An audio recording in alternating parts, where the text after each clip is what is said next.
ರಂಗಮ್ಮ ಬೇಸರದಿಂದ, ಯಾಕಪ್ಪ, ಇಲ್ಲಿ ಮಾಡೋದೆಲ್ಲ ಮಾಡೇ ಹೋಗಿದ್ದೇನಲ್ಲ. ಬೆಳಿಗ್ಗೆ ಬಿಸಿಬೇಳೆಯ ಬಾತ್, ಗಸಗಸೆ ಪಾಯಸ, ಅಂಬಡೆ ಎಲ್ಲ ಮಾಡಿ ನಿಮಗೆಲ್ಲ ಬಡಿಸಿ ಹೋಗಿದ್ದೆ. ರಾತ್ರಿ ಅಡಿಗೆ ಹುರುಳಿಕಾಯಿ ಪಲ್ಯ, ಸಾರು, ಅನ್ನ ಮಾಡ್ತೀನಿ. ಸಂಧ್ಯೆ ನಿಮಗೆಲ್ಲ ಕಾಫಿ ಮಾಡಿಕೊಟ್ಟಳು ತಾನೆ. ಹುರುಳಿಕಾಯಿ ಹೆಚ್ಚಿದೆಯೇನೆ ಎಂದು ಮಗಳನ್ನು ಕೇಳಿದರು. ಮೋಹನನೇ ತಂಗಿಯ ಪರವಾಗಿ ಉತ್ತರಿಸಿ, ಅವಳು ಹುರುಳಿಕಾಯಿ ಬಿಡಿಸಿದ್ದಾಳೆ, ಬೇಳೆ ಬೇಯಿಸಿದ್ದಾಳೆ, ಅಕ್ಕಿ ತೊಳೆದು ಒಲೆ ಮೇಲೆ ಇಟ್ಟಿದ್ದಾಳೆ. ಹೆಸರಿಗೆ ಅಡಿಗೆ ನಿನ್ನದಾದರೂ ಅರ್ಧ ಹೊಣೆ ಈ ನಡುವೆ ಅವಳದಾಗಿದೆ. ನಿನಗೆ ಈ ಮನೆಯ ಚಿಂತೆಯೇ ಇಲ್ಲ ಎಂದ. ಆಕೆ ಚಡಪಡಿಸುತ್ತಾ, ಏನು ಮಾಡಲಪ್ಪ, ಅದು ಬಸುರಿ ಹುಡುಗಿ. ವಾರಪೂರ್ತಿ ಮನೆ ಕೆಲಸ, ಅಂಗಡಿ ಕೆಲಸ ದುಡ್ದಿರುತ್ತೆ. ಭಾನುವಾರ ಹೋಗಿ ಒಂದಿಷ್ಟು ಕೆಲಸ ಮಾಡಿಕೊಟ್ಟು ಬರ್ತೀನಿ. ವಾರಕ್ಕೆ ಒಂದಿನಾದರೂ ವಿಶ್ರಾಂತಿ ತಗೊಳ್ಳಿ ಅಂತ ಎಂದರು. ಅಮ್ಮ, ಎಲ್ಲ ಪ್ರೀತಿ ಗೌರಿಯ ಮೇಲೆ ಮಾತ್ರನೋ, ನಮಗೂ ಸ್ವಲ್ಪ ಉಳಿಸಿದ್ದೀಯೋ ಎಂದ. ಆಕೆ ಚಿಂತೆಯಿಂದ, ಏಕಪ್ಪ ಹಾಗಂತಿ, ನಿನಗೊಂದು ಮದುವೆ ಆದರೆ ಸಾಕು ಅಂತ ಚಡಪಡಿಸ್ತಿದ್ದೀನಿ. 2-3 ಹೆಣ್ಣಿನ ವಿಷಯ ಹೇಳಿದೆ. ವಧು ಪರೀಕ್ಷೆಗೆ ಕರೆಸಲಿಕ್ಕೆ ನೀನು ಒಪ್ಪಲಿಲ್ಲ. ಜಯಶ್ರೀ ಒಬ್ಬಳು ನಮ್ಮಣ್ಣನ ಮಗಳು, ನಿನ್ನ ಮನಸ್ಸು ಕರಗುತ್ತೇನೋ ಅಂತ 8 ದಿನ ಮನೆಗೆ ಕರೆಸಿಕೊಂಡಿದ್ದೆ. ಹುಡುಗಿ ಗಿಳಿ ಕಚ್ಕೊಂಡು ಹೋಗೋ ಹಾಗಿದ್ದಾಳೆ ಎಂದು ಪ್ರಾರಂಭಿಸಿದರು. ಮೋಹನ ತಡೆ ಹಾಕಿ, ಅಮ್ಮ, ಜಯಶ್ರೀ ನನಗೆ ಇಷ್ಟವಿಲ್ಲ. ನನಗೆ ಅವಳು ಈಡು ಜೋಡು ಅಲ್ಲ. ನಾನು ವೈಜಯಂತಿಯನ್ನು ವಿವಾಹ ಆಗ್ತೀನಿ. ಅವರಿಗೂ ನನ್ನ ಮೇಲೆ ಒಪ್ಪಿಗೆ ಇದೆ ಎಂದ. ಹೌದೇನಪ್ಪ, ಸಂತೋಷ. ಕೈಯಲ್ಲಿ ಬೆಣ್ಣೆ ಇಟ್ಕೊಂಡು ತುಪ್ಪಕ್ಕೆ ಅಲೆದ ಹಾಗಾಯಿತು.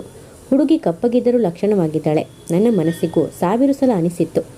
ಆದರೆ ನಿಮ್ಮ ಮನಸ್ಸು ಹೇಗಿದೆಯೋ ಅಂತ ನಾನು ಸುಮ್ಮನಿದ್ದೆ. ಅಂಗಡಿ ವಿಷಯ ಏನಪ್ಪ, ರಾಮಣ್ಣನ ಸಂಪಾದನೆ ಮನೆಗೆ ಸಿಗೋದು ಯಾವಾಗ? ನೀನೊಬ್ಬನೇ ಸಂಪಾದಿಸ್ತಿದ್ದಿ. ಈ ನಡುವೆ ಬೆಲೆ ಏರಿಕೆ ಜಾಸ್ತಿ ಆಗ್ತಿದೆ. 5 ವರ್ಷದಿಂದ 1500ರಲ್ಲಿ ಸಂಸಾರ ನಡೆಸಿದೆ. ಇನ್ನು ಮುಂದೆ ನಡೆಸಲಿಕ್ಕಾಗಲ್ಲ. 300-400 ರೂಪಾಯಿ ಖರ್ಚು ಜಾಸ್ತಿ ಬರುತ್ತೆ ಎಂದರು. ನೋಡಮ್ಮ, ಈಗ ಅಂಗಡಿಯ ಬಂಡವಾಳ ಒಬ್ಬೊಬ್ಬರದು 2 ಲಕ್ಷದವರೆಗೆ ಬೆಳೆದಿದೆ. 3 ಜನರು ತಿಂಗಳಿಗೆ 2-2 ಸಾವಿರ ತಗೋತಾರೆ. ಜಿಲ್ಲಾ ಮಟ್ಟದಲ್ಲಿ ಅಂಗಡಿ ಇದಕ್ಕಿಂತ ಜಾಸ್ತಿ ಬೆಳೆಸಲಿಕ್ಕಾಗಲ್ಲ. ತಿಂಗಳಿಗೆ 2,000 ರಾಮಣ್ಣನ ಹಣದಲ್ಲಿ 500 ಮನೆಗೆ ಕೊಡ್ತಾನೆ. 1,500 ಅವನ ಹೆಸರಿಗೆ ಬ್ಯಾಂಕಿಗೆ ಹಾಕೋತಾನೆ. ನಾಳೆ ಸಂಧ್ಯೆ ಮದುವೆ ಆದರೆ ಅವನೊಂದು 10,000, ನಾನೊಂದು 10,000 ಹಾಕಬೇಕಾಗುತ್ತೆ. ಈ ವರ್ಷದಲ್ಲಿ ಸಂಧ್ಯೆನ ವಿವಾಹ ಮಾಡಿಬಿಡಬೇಕು ಅಂತ ಇದ್ದೀನಿ ಎಂದ. ಆಯ್ತಪ್ಪ, ನಿಂದು 1,500, ಅವನದು 500 ರೂಪಾಯಿ ಸಿಕ್ಕರೆ ಮನೆ ಹೇಗೋ ನಡೆಸಬಹುದು. ಆಮೇಲೆ ಗೌರಿ ವಿಷಯ ಏನು ಮಾಡ್ತೀಯಪ್ಪ? 4 ವರ್ಷದಿಂದ ಗಂಡ ಹೆಂಡತಿ ನಿಮ್ಮಂಗಡಿಲಿ ದುಡಿತಿದ್ದಾರೆ. ಅವಳಿಗೆ 500, ಅವನಿಗೆ 800 ಕೊಡ್ತಿದ್ದೀರಿ. ಸಂಸಾರಕ್ಕೆ ಏನೇನು ಸಾಲಲ್ಲ ಅಂತ ಒದ್ದಾಡ್ತಾಳೆ. ಮಾಧವ ನಿನ್ನ ಮಾತು ಕೇಳ್ತಾನೆ. ಇನ್ನಿಬ್ಬರು ಪಾಲುದಾರರಂತೂ ನನ್ನ ಮಗ ರಾಮಣ್ಣ, ನಿನ್ನ ತಮ್ಮನೇ ನಮ್ಮ ಜಯಮ್ಮ ಅಂತೂ ನನ್ನ ಹಿರಿ ಸೊಸೆ, ಈ ಮನೆ ಲಕ್ಷ್ಮೀದೇವಿ. ನೀವೆಲ್ಲ ತೀರ್ಮಾನಿಸಿ ಅವರಿಗೆ ಸಂಬಳ ಜಾಸ್ತಿ ಮಾಡಿ ಎಂದರು. ಮೋಹನ ಮಾತಾಡಿ, ಚಂದ್ರವಿಗೆ ತಿಂಗಳಿಗೆ 1,200, ಗೌರಿಗೆ 800 ಅಂತ ಹೇಳಿದ್ದೀನಮ್ಮ ಎಂದ. ಆಕೆ ಸಂತಸದಿಂದ, ಈಗ ನನ್ನ ಮನಸ್ಸಿಗೆ ತುಂಬ ಸಂತೋಷ ಆಯ್ತಪ್ಪ. ನಾಳೆ ಅವಳಿಗೆ ಹೇಳ್ತೀನಿ. ತುಂಬ ಸಂತೋಷ ಪಡ್ತಾಳೆ. ಹೆಣ್ಣು ಮಕ್ಕಳು ಸಂತೋಷ ಪಟ್ಟರೆ ಮನೆಗೆ ಇನ್ನೂ ಒಳ್ಳೆಯದಾಗುತ್ತೆ ಎಂದರು. ತಕ್ಷಣ ವೈಜಯಂತಿಗೆ ತನ್ನ ತಾಯಿ ನೆನಪಾಯಿತು. ತನ್ನ ತಾಯಿ ಸಹ ಶ್ಯಾಮು ಮುಂದೆ ವೈಶಾಲಿಗೆ ಉಡುಗೊರೆಗಳನ್ನು ಕೊಡಿಸುವಾಗ ಹೀಗೆ ಹೇಳುತ್ತಿದ್ದಳಲ್ಲವೇ? ಮನೆ ಸೊಸೆ ವಸುಂಧರ ಮಾಸಲು ಸೀರೆಯಲ್ಲಿದ್ದರು. ವೈಶಾಲಿಗೆ ಶೆಟ್ಟರ ಅಂಗಡಿಯಲ್ಲಿ ಸಾಲ ಮಾಡಿಯಾದರೂ 500 ರೂಪಾಯಿಗಳ ಸೀರೆ ಕೊಡಿಸಬೇಕಾಗಿತ್ತು. ಎಲ್ಲ ತಾಯಂದಿರು ಒಂದೇ ಎನಿಸಿತು. ಆದರೆ ಮೋಹನ ಸಿಡುಕಾಗಿ, ಎದ್ದು ಬೇಗ ಅಡುಗೆ ಪೂರೈಸಮ್ಮ, ಹೊಟ್ಟೆ ತಾಳ ಹಾಕ್ತಿದೆ ಎಂದ. ಆಕೆ ಎದ್ದು, ಆಯ್ತಪ್ಪ, ಹೋಗಿ ಅಡಿಗೆ ಮಾಡ್ತೀನಿ. ನಾನಿರೋದೇ ಅಡಿಗೆ ಮಾಡಲಿಕ್ಕೆ ನೋಡು. ಜಯಮ್ಮ ನಮ್ಮ ಮೋಹನ ಸಕಲ ಸದ್ಗುಣವಂತ, ಆದರೆ ಮಹಾ ಸಿಡುಕ, ದುರ್ವಾಸ ಮುನಿ. ಮದುವೆ ಆದ ಮೇಲೆ ನೀನೇ ತಿದ್ದಬೇಕು ಎಂದು ಹೇಳಿ ಒಳಗೆ ಹೋದರು. ಆ ರಾತ್ರಿ ಮಲಗಿದಾಗ ವೈಜಯಂತಿಗೆ ರಂಗಮ್ಮನವರ ಬಗ್ಗೆ ಅಭಿಮಾನ ಉಂಟಾಯಿತು. ಆ ಬೀದಿಯಲ್ಲಿ ಕೆಲವರು ಮೋಹನನಿಗೆ ಹೆಣ್ಣು ಕೊಡಲು ಬಂದಿದ್ದರು. ಅವನ ಸೋದರ ಮಾವನ ಮಗಳೊಬ್ಬಳು 8 ದಿನ ಬಂದು ಇಲ್ಲಿದ್ದಳು. ಅವಳನ್ನು ಪರಿಚಯ ಮಾಡಿಕೊಡುವಾಗ, ನನ್ನ ಅಣ್ಣನ ಮಗಳಮ್ಮ, ನಮ್ಮ ಮೋಹನನಿಗೆ ಕೊಡಬೇಕು ಅಂತ ಅವನಾಸೆ. ಆದರೆ ಅವನು ವಿಶ್ವಾಮಿತ್ರ, ಮದುವೆ ಎಂದರೆ ಸಿಡುಕುತ್ತಾನೆ. ಈ ಮೇನಕೆನ 8 ದಿನ ಎದುರಿಗೆ ಸುಳಿದಾಡು, ನಿನ್ನ ರೂಪ ನೋಡಿ ಮನಸ್ಸು ಕದಲುತ್ತೇನೋ ಅಂತ ಹೇಳಿ ಕರೆತಂದಿದ್ದೇನೆ ಎಂದಿದ್ದರು. ಅವಳು ಮುಖ ಕೆಂಪು ಮಾಡಿಕೊಂಡು ಹೋಗಿ ಅತ್ತೆ ಎಂದು ಲಜ್ಜೆ ಸೂಸಿದಳು. ಆದರೆ 8 ದಿನ ಇದ್ದು ಅವಳು ಹಿಂದಿರುಗಿದ್ದಳು. ಹುಡುಗಿ ತುಂಬ ಮುದ್ದಾಗಿದ್ದಳು. ಇನ್ನು 24 ವರ್ಷ. ಆಕೆ ಎಲ್ಲ ಮರೆತು ತನ್ನ ಒಪ್ಪಿದ್ದರೆಂದು ಅವಳಿಗೆ ತುಂಬ ಸಂತೋಷವಾಯಿತು. ಮಾರನೆಯ ದಿನ 8ವರೆಗೆ ಸಂಧ್ಯಳ ಬದಲು ಆಕೆಯೇ ಕಾಫಿ ತಂದರು. ಗ್ಲಾಸ್ ಬದಲು ಲೋಟದಲ್ಲಿ ತಂದಿದ್ದರು. ಆರಾಮವಾಗಿ ಮಲಗಿದ್ದ ವೈಜಯಂತಿ ಕೊಂಚ ಗಡಿಬಿಡಿಸಿ ಎದ್ದಳು. ಮಲಗಿದ್ದೆಯ ತಾಯಿ, ಈಗ ತಾನೇ ಮೋಹನ ಕೆಲಸಕ್ಕೆ ಹೋದ. ಸ್ವಲ್ಪ ನಿನ್ನ ಜೊತೆ ಮಾತಾಡೋದಿತ್ತು ಎಂದರು. ಬನ್ನಿ ಅಮ್ಮ, ಹೇಳಿ, ಏನು ವಿಷಯ ಎಂದಳು. ನೋಡಮ್ಮ, ಮೋಹನ ಮೆಚ್ಚಿದ ಮೇಲೆ ನೀನು ನನ್ನ ಸೊಸೆ, ಅತ್ತೆ ಸೊಸೆ, ತಾಯಿ ಮಗಳ ಹಾಗೆ ಇರಬೇಕು ಅಂತ ನನ್ನ ಆಸೆ. ಜನದ ಮಾತು ನಾನು ನಂಬಲ್ಲ. ಒಮ್ಮೆ ಈ ಬೀದಿ ಬದ್ದಮ್ಮ ಅಂದರು. ಮನೆಯಲ್ಲೇ ಇದ್ದರೂ ಆ ಚಿತ್ರಾಂಗಿನಿ ಮಾತ್ರ ಸೊಸೆಯಾಗಿ ಗಂಟು ಹಾಕ್ಕೋಬೇಡಿ. ಅಕ್ಕಿ ತಿಂದೋಳು ಅವಲಕ್ಕಿ ಬಿಟ್ಟಾಳೆಯೇ, ತಾಯಿನ ಹಿಂಸಿಸಿದೋಳು ಅತ್ತೆನ ಬಿಟ್ಟಾಳೆಯೇ. ಮಗ ಶ್ಯಾಮು ತಾಯಿ ಹಾಕಿದ ಗೆರೆ ದಾಟ್ತಿರಲಿಲ್ಲ. ಇವಳೇ ಅಣ್ಣನಿಗೆ ಏನೇನೋ ಹೇಳಿಕೊಟ್ಟು ತಾಯಿ ಮಗನಿಗೆ ತಂದು ಹಾಕಿದರು. ಹೆತ್ತ ತಾಯಿನ ಪಾಪಿ ಮನೆ ಬಿಟ್ಟು ಓಡಿಸಿದಳು. ಸ್ವಂತ ಅಕ್ಕ ವೈಶಾಲಿನ ಕಂಡರೂ ದ್ವೇಷ. ಇಲ್ಲೇ ಹತ್ತಿರದ ತಾಲೂಕಿನಲ್ಲಿರೋ ಅವರ ತಾಯಿ, ಚಿಕ್ಕಮ್ಮ, ಅಕ್ಕ ಯಾರೂ ಇವಳನ್ನು ಮೂಸಿ ನೋಡಲ್ಲ. ಅಣ್ಣ ಅತ್ತಿಗೆ ಹತ್ತಿರವೂ ಜಗಳ ಆಡಿಕೊಂಡು ಬಂದಳು. ಸ್ವಂತ ಅಣ್ಣನ ದುಡ್ಡು ತಿಂದು ಹಾಕಿದಾಳೆ. ಅವನು ನಂಬಿ ಸಂಬಳ ತಂದು ತಂಗಿಯ ಕೈಗೆ ಕೊಡ್ತಿದ್ದ. ಎಲ್ಲ ಉಳಿಸಿಕೊಂಡು ಎತ್ತಿ ಹಾಕಿದಳು. ಇಲ್ಲದಿದ್ದರೆ 1.5 ಲಕ್ಷ ರೂಪಾಯಿ ಬೆಲೆ ಬಾಳೋ ಮನೆ ಕಟ್ಟಿಸಲಿಕ್ಕೆ ಅವಳಿಗೆ ಗತಿಯಲ್ಲಿತ್ತು. ತನ್ನ ಸೈಟಲ್ಲಿ ಮನೆ ಕಟ್ಟಿಸಿಕೊಂಡಳು. ಅಂಗಡಿ ಸ್ಥಾಪಿಸಿದಳು. ಇದಕ್ಕೆಲ್ಲ ಹಣ ಎಲ್ಲಿ ಇತ್ತು? ಅವಳಿಗೆ ಮನುಷ್ಯರು ಬೇಡ, ಹಣ ಮುಖ್ಯ. ಹಣದಾಸೆಗೆ ಹೆತ್ತ ತಾಯಿ ಹತ್ತಿರ, ಅಣ್ಣ ಅತ್ತಿಗೆ ಹತ್ತಿರ, ಎಲ್ಲರ ಹತ್ತಿರ ವಿರೋಧ ಕಟ್ಟಿಕೊಂಡು ಒಂಟಿಯಾಗಿ ಬಿದ್ದಿದ್ದಾಳೆ ಅಂತ ಏನೇನೋ ಹೇಳಿದರು ಎಂದು ಪ್ರಾರಂಭಿಸಿದ್ದರು. ವೈಜಯಂತಿಯ ಮುಖ ಕಪ್ಪಿಟ್ಟಿತು. ನಿಜಕ್ಕೂ ಪದ್ದಮ್ಮ ಇಲ್ಲ ಮಲ್ಲಿ ಹೆಂಗಸು, ವಸುಂಧರಳ ಪಕ್ಷಪಾತಿ. ಆಕೆ ತನ್ನ ಬಗ್ಗೆ ಹೀಗೆಲ್ಲ ಮಾತಾಡುತ್ತಾರೆಂದು ಅಡಿಗೆಯ ರಾಜಮ್ಮನು ಹೇಳಿದ್ದರು. ಅವಳ ಮುಖ ಬದಲಾದದು ಕಂಡು ಅವರಂದರು, ನೋಡಮ್ಮ, ನೊಂದ್ಕೋಬೇಡ. ನಿನ್ನ ಮನಸ್ಸು ನೋಯಿಸಬೇಕು ಅಂತ ಹೇಳಲಿಲ್ಲ. ಜನದ ಮಾತಿಗೆ ನಾನು ಬೆಲೆ ಕೊಡಲ್ಲ. ನಿನ್ನೆ ಗೌರಿ ಅಮ್ಮ ಅಣ್ಣನಿಗೆ ಒಳ್ಳೆ ರೂಪವತಿ ಹುಡುಗಿನ ತರಬೇಕು, ಹುಡುಗಿ ಕಪ್ಪಿರಬಾರದು ಎಂದಳು. ಆದರೆ ಅವನೇ ಒಪ್ಪಿದ ಮೇಲೆ ನನಗೆ ನಿನ್ನ ವಯಸ್ಸು, ರೂಪ ಈ ಯಾವುದರ ಬಗ್ಗೆ ಕುಸುಬಿಷ್ಟಿ ಇಲ್ಲ. ಆದರೆ ನಾವು ಅತ್ತೆ ಸೊಸೆ ಜನ ಬೆಟ್ಟು ಕಚ್ಚು ಹಾಗೆ ಒಗ್ಗಟ್ಟಾಗಿ ಇರಬೇಕು. ನಾನು ಹಿರಿಯಳು, ನಿನಗೆ ಕೆಲವು ಬುದ್ಧಿವಾದ ಹೇಳ್ತೀನಿ, ತಿದ್ಕೋಬೇಕು ಎಂದರು. ಹೇಳಿ ಅಮ್ಮ, ನೀವು ಅವರಿಗೆ ಮಾತ್ರ ತಾಯಿಯಲ್ಲ, ನನಗೂ ತಾಯಿ ಎಂದಳು. 6 ಗಂಟೆಗೆ ಏಳಬೇಕಮ್ಮ. ನನಗೆ ಬೆಳಗಿನ ತಿಂಡಿಗೆ ಅಡಿಗೆಗೆ 9ರವರೆಗೆ ಸಹಾಯ ಮಾಡಬೇಕು. ಅವನಿಗೆ ತಿಂಡಿ ಕಾಫಿ ಪರಮಾಯಿಷಿ ಇರಬೇಕು. ಅಡಿಗೆಗಳ 2 ಹುಳಿ ಪಲ್ಯ ಇರಬೇಕು. ಇನ್ನು ತಿಂಡಿನೋ ಅಚ್ಚುಕಟ್ಟಿರಬೇಕು. ಒಂದು ಉಪ್ಪಿಟ್ಟು ಕೆದಕಿಡಬೇಡ ಅಂತಾನೆ.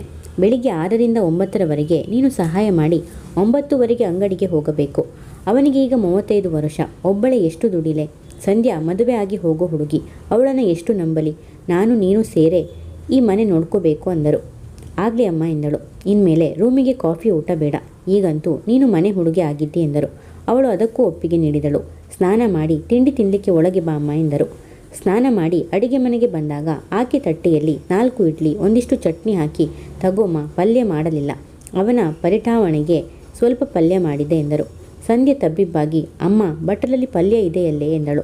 ಬಸುರಿ ಹುಡುಗಿ ಬಿಸಿಲಲ್ಲಿ ಅಲುಕೊಂಡು ಬರ್ತಾಳೆ. ಒಂದು ಚೂರು ಕೊಡ್ತೀನಿ, ಅದಕ್ಕೆ ಕಣ್ಣು ಹಾಕಬೇಡ. ಅಡಿಗೆಗೆ ನೀರು ಇಡು. ಇನ್ಮೇಲೆ ಟಿಫಿನ್ ಬಾಕ್ಸ್ ತೊಳೆಯೋ ಕೆಲಸ ತಪ್ಪಿತು ನಿಂಗೆ. ಜಯಮ್ಮ ನನಗೆ ಅತ್ತಿಗೆ ಆದಳು ಎಂದು ಏನೇನೋ ಹೇಳತೊಡಗಿದರು. ವೈಜಯಂತಿ ತಿಂಡಿ ತಿಂದು ಕಾಫಿ ಕೊಡ್ತೀರಾ ಎಂದಳು. ಸಕ್ಕರೆ ಆಗೋಗಿದೆ, ಮಧ್ಯಾಹ್ನ ಮಾಡ್ತೀನಿ. ಈಗ ನೀರು ಕುಡಿದು ಬಿಡು. ಬಾಯಿ ಖಾರ ಅನಿಸಿದರೆ ಅಂಗೈ ಹಿಡಿ ಮಜ್ಜಿಗೆ ಹಾಕ್ತೀನಿ. ನೀನು ಸಂಧ್ಯಾ ಅಂಗಡಿಗೆ ಹೋದರೆ ಗೌರಿ ಚಂದ್ರನ ಕಳಿಸಿ. ಈಗ ಬೆಳಿಗ್ಗೆ ಏನು 4 ಜನ ಇದ್ದು ನೋಡ್ಕೋಬೇಕಾಗಿಲ್ಲವಲ್ಲ.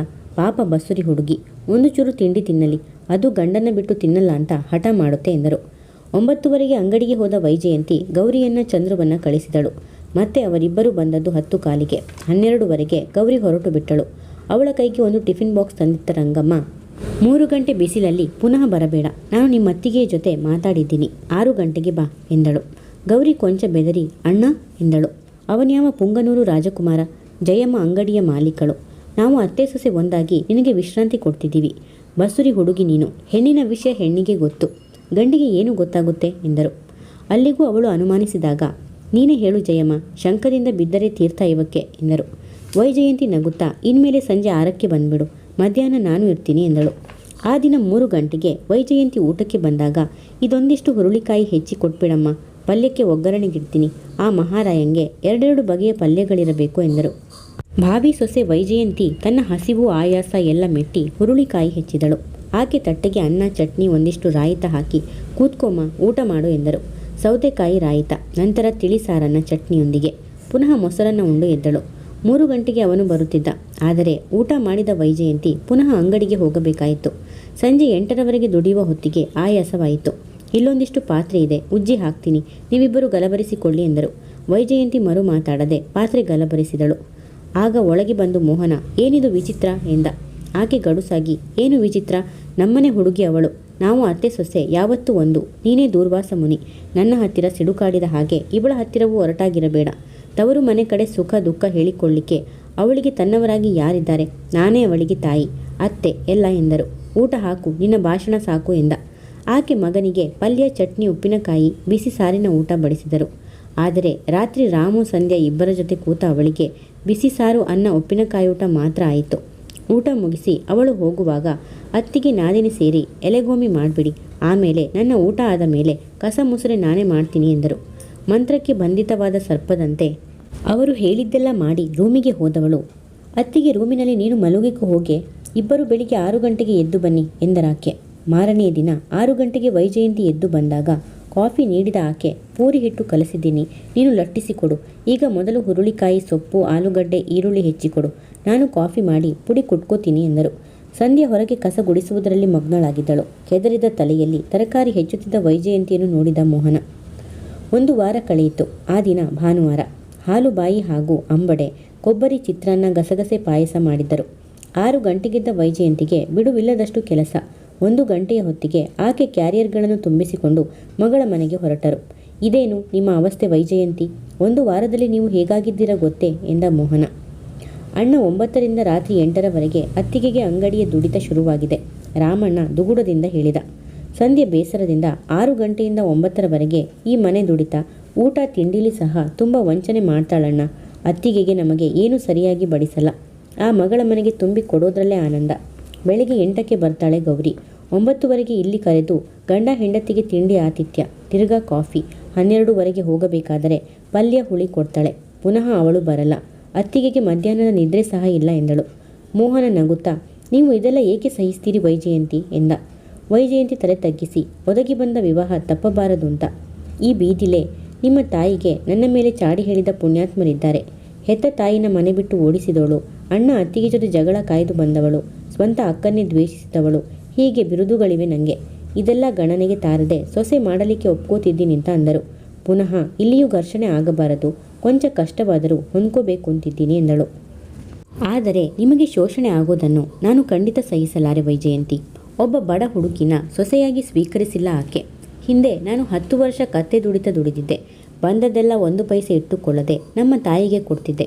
ಆದರೆ ಅಮ್ಮ ನನ್ನ ದುಡಿಯುವ ಯಂತ್ರ ಅಂತಲೇ ಅಂದ್ಕೊಂಡಿದ್ದಳು. ಗೌರಿಯ ಮದುವೆ ಆದಾಗ ನಾನು ಕೊಟ್ಟ ದುಡ್ಡಲ್ಲೇ ಕೂಡಿ ಹಾಕಿದರಲ್ಲಿ 3 ತೊಲೆ ಚಿನ್ನವನ್ನು ಹಾಕಿದಳು. ಆದರೆ ನನ್ನನ್ನೇ ಹಂಗಿಸಿ ಸ್ವಂತ ತಂಗಿಗೆ 1 ಚೂರು ಚಿನ್ನ ಹಾಕೋ ಯೋಗ್ಯತೆ ಇದೆಯಾ? ನಾಳೆ ಹೆಂಡತಿಗೂ ಅರೆಹೊಟ್ಟೆ ಊಟ ಹಾಕೋನೆ, 500 ರೂಪಾಯಿ ಸಂಬಳ ಬಿಟ್ಟರೆ ಏನಿದೆ ನಿಂಗೆ ಅಂತ ಹಂಗಿಸಿದಳು. ಮೊದಲ ಬಾರಿ ತಾಯಿ ಅಂತ ಆಕೆಯಲ್ಲಿಟ್ಟ ಗೌರವ ಪ್ರೀತಿ ಹೋಯಿತು. ಮನೆ ಬಿಟ್ಟು ಹೊರಟು ಬಿಡಬೇಕು ಅನಿಸಿತು. ಆದರೆ ತಂಗಿ ತಮ್ಮಂದಿರಿಗೆ ನಾನು ಪಾಲಿಸಬೇಕಾದ ಕರ್ತವ್ಯ ಇದೆ. ಹೀಗಾಗಿ ಇಲ್ಲಿಯೇ ಉಳಿಕೊಂಡೆ. ಆದರೆ ಅಂದಿನಿಂದ ಅತಿ ವಿಧೇಯತೆ ಹೋಯಿತು. ಈಗ ನನ್ನ ಜೋರಿಗೆ ಹೆದರ್ತಾಳೆ. ಆದರೆ ಈಗ ಗೌರಿಯೂ ಮೊದಲಿನ ಹಾಗಿಲ್ಲ. ಗಂಡನ ಜೊತೆಯಲ್ಲಿ ಸಂಸಾರ ಹೂಡಿದ 1 ವರ್ಷ ನನಗೆ ವಿಧೇಯಳಾಗಿದ್ದಳು. ಈಗ ಮತ್ತೆ ನನ್ನ ಕಂಡರಾಗಲ್ಲ. ಅಮ್ಮ ಒಳಗಿಂದೊಳಗೆ ಏನೋ ಕಿತಾಪತಿ ಮಾಡಿದ್ದಾಳೆ ಅನಿಸುತ್ತೆ. 2 ವರ್ಷದ ಹಿಂದೆ ಚಂದ್ರು 15,000 ವಾಪಸ್ ಪಡೆದ. ಅದು ಈಗ 2 ಚೈನಾಗಿ ಅವಳ ಕೊರಳಲಿದೆ. ಆದರೆ ನಾನು ಏನು ತಿಳಿಯದಂತಿದ್ದೀನಿ. ಅಡಿಗೆ ಊಟ ತುಂಬಿಕೊಡೋದು, ಇದಕ್ಕೆ ಒಂದು ಇತಿಮಿತಿ ಹಾಕಿಸಬೇಕು ಎಂದ. ನನ್ನ 20,000 ಕೇಳಿದ್ದಾರೆ ವೈಜಯಂತಿ ನುಡಿದಳು. ಮೋಹನ ಅಚ್ಚರಿಯಿಂದ, ನಿಮ್ಮನ್ನು ಅಮ್ಮ 20,000 ಕೇಳಿದಳ? ಏಕೆ ಎಂದ. ಬಸುರಿ ಹುಡುಗಿಗೆ 1 ಜೊತೆ ಬಳೆ ಮಾಡಿಸಬೇಕಂತೆ ಶ್ರೀಮಂತಕ್ಕೆ.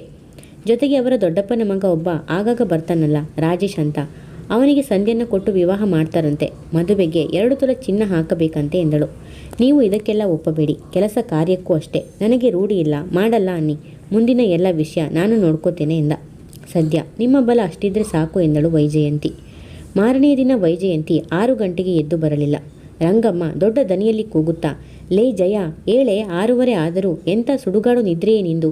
ಚಪಾತಿ ಮಾಡಬೇಕು, ಪಲ್ಯ ಮಾಡಬೇಕು ಎಂದು ದೊಡ್ಡ ದನಿಯಲ್ಲಿ ಕೂಗುತ್ತಾ ಬಂದರು. ಈ ನಡುವೆ ಜಯಮ್ಮ ಎಂಬ ಸಂಬೋಧನೆ ಮಾಯವಾಗಿತ್ತು. ವೈಜಯಂತಿ ಮಲಗಿದ್ದಂತೆ ಪಕ್ಕಕ್ಕೆ ಹೊರಳಿ, ಅತ್ತೆ, ನಾನು ಕೆಲಸಗಳು ಮಾಡಲ್ಲ. ಮೊದಲಿನ ಹಾಗೆ ನನಗೆ ಫ್ಲಾಸ್ಕಲ್ಲಿ ಕಾಫಿ 2 ಲೋಟ ಕಳಿಸಿ, ಟಿಫಿನ್ ಸಹ ಆ ರೂಮಿಗೆ ಕಳಿಸಿ ಎಂದಳು. ಆಕೆ ಕೋಪದಿಂದ, ಈ ರಾಣಿತನ ನಮ್ಮನೆಯಲ್ಲಿ ನಡೆಯಲ್ಲ.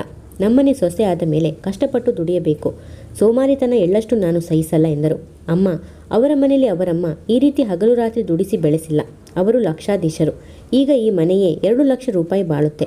ನಿನಗೆ ದುಡಿಯಲಿಕ್ಕೆ ಬೇಕಾದರೆ ವಿದ್ಯಾ ಅಂತ ಹುಡುಗಿನ ಆರಿಸ್ಕೋಬೇಕಾಗಿತ್ತು ಎಂದ. ಅಂದು ಹಳೆಯ ಕತೆ. ಆಗ ನಮ್ಮನೇಲಿ 100 ಕಷ್ಟ ಇತ್ತು ಅಂತ ವಿದ್ಯೆನ ಬೇಡ ಅಂದೆ. ಇವಳ ಶ್ರೀಮಂತಿಕೆ ಇವಳಿಗೆ ಹೆಚ್ಚು. ನನ್ನ ಸೊಸೆ ಆದ ಮೇಲೆ ಅವಳು ದುಡಿಯಲೇಬೇಕು ಎಂದರು. ಮೋಹನ ಹಠದಿಂದ, ಆದರೆ ನನ್ನ ಹೆಂಡತಿ ಈ ಮನೆಯ ದುಡಿಮೆಗಾರ್ತಿ ಆಗಕೂಡದು.